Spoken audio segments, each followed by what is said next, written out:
I could go over a lot of catch phrases like know your own self, to thine own self be true, and the self-esteem and perseverance and confidence, that's all important. But the first thing is to know what you want to do. Set that goal out there and never lose sight of it and work toward it. And know that there are going to be byways and sidetracks. But keep persevering and keep on and do what you know that you want to do. It's something that has to be worked out with all that youthful vigor and energy and all the different things the mind can think about and meditate on. A person knows when it just seems to feel right to them, something they want to do. Feelings still got a lot to do with it. All right, as promised here, we're doing the unboxing today.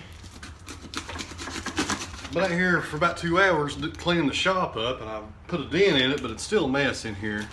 I'll probably just unbox these and put them right back in. Then when you order stuff from Bob, he sure goes out of his way on the packaging here. Like I said in the previous video, you guys interested in getting some old tools that have been restored to better the new condition, a lot of the times he's a great resource. And I'll link to his website down in the video description below. And he's not offering anything on his website right now, but if you want something or something's on your mind that you've been looking for, just send him an email. I'm sure he's got it on hand, or if he doesn't, he can find it pretty fast and restore it for you. By the looks of it, there are several tools in here.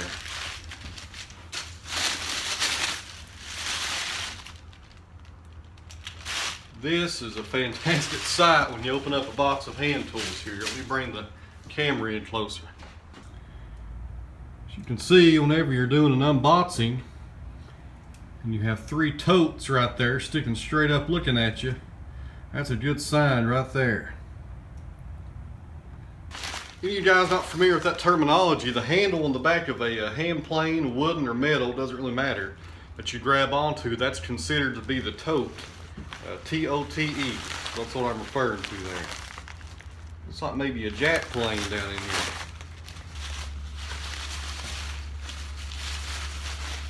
Well, I told you it's going to be Christmas. There's some wrapping paper, Christmas in October.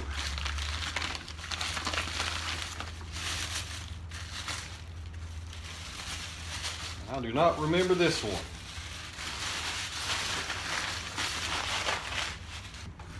You guys can see a small wooden hand plane. He removes all the iron and wedges and chip breakers when he ships them out. He puts those in here separately, so the iron is missing. It goes in right here. It's got the German horn on the front of it there. German hand planes are very well known, or you can really identify them really easily by the horn that's on the front of them. I have several of them I use for scrub planes.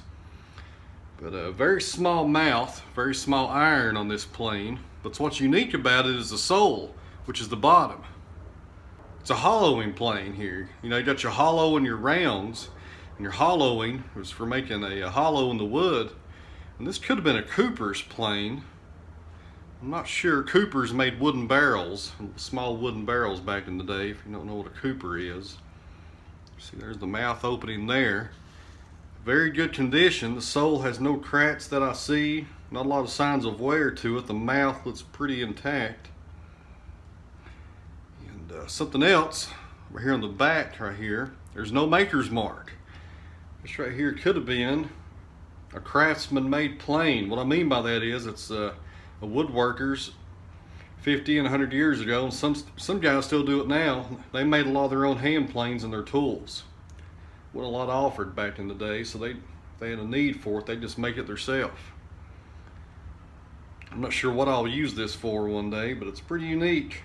Probably one of a kind if it's made by a craftsman. But a large hollowing plane, or a Cooper style plane here.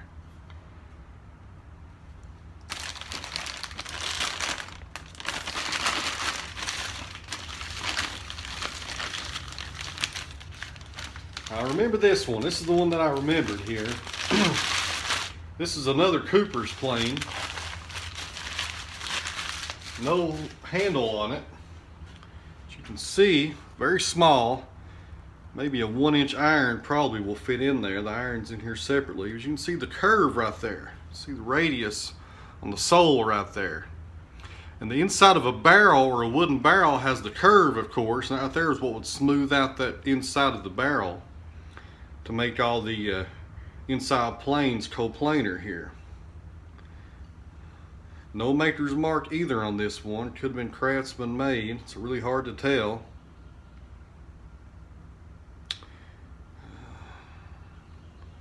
Looks like maybe white oak. It's hard to tell. All this wood is really weathered over the years. The sole is intact. A little bit of wear and tear on the throat. You guys can see right in there. Not a big deal at all. But a unique plane. The bottom is flat. It's just on a radius. So another good find. This is the one that I remembered. The rest of them I don't have no clue.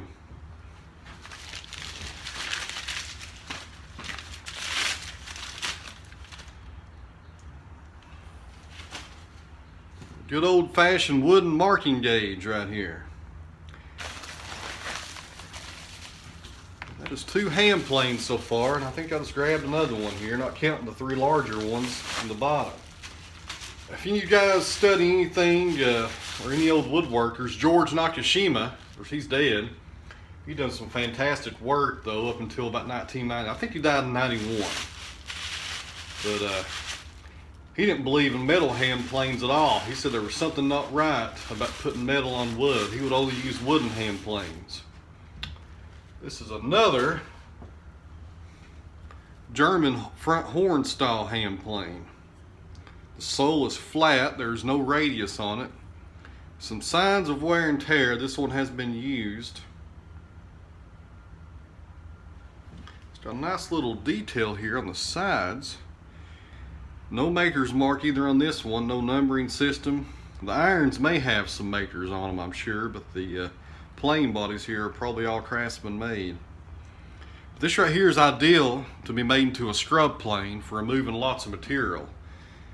It was probably originally made to be a smoothing plane. Most of them was when they were this size, but over the years the mouth opens up so far that a smoothing plane is not really feasible anymore for these kinds of hand planes, and people make them into scrub planes. That's what I do.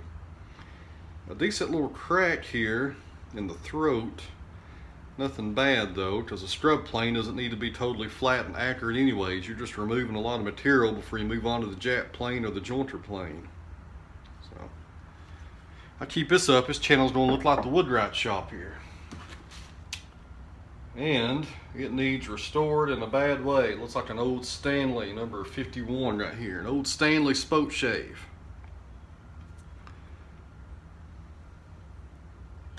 Alright, we have 3 hand planes at the bottom. I'm going to get them all 3 out and set them on the bench and get rid of this little cardboard box here so we can examine them and see them better. I'm going to try to get back to the shop here and get this place cleaned up. But we'll be back. We'll be back. I'm not Australian.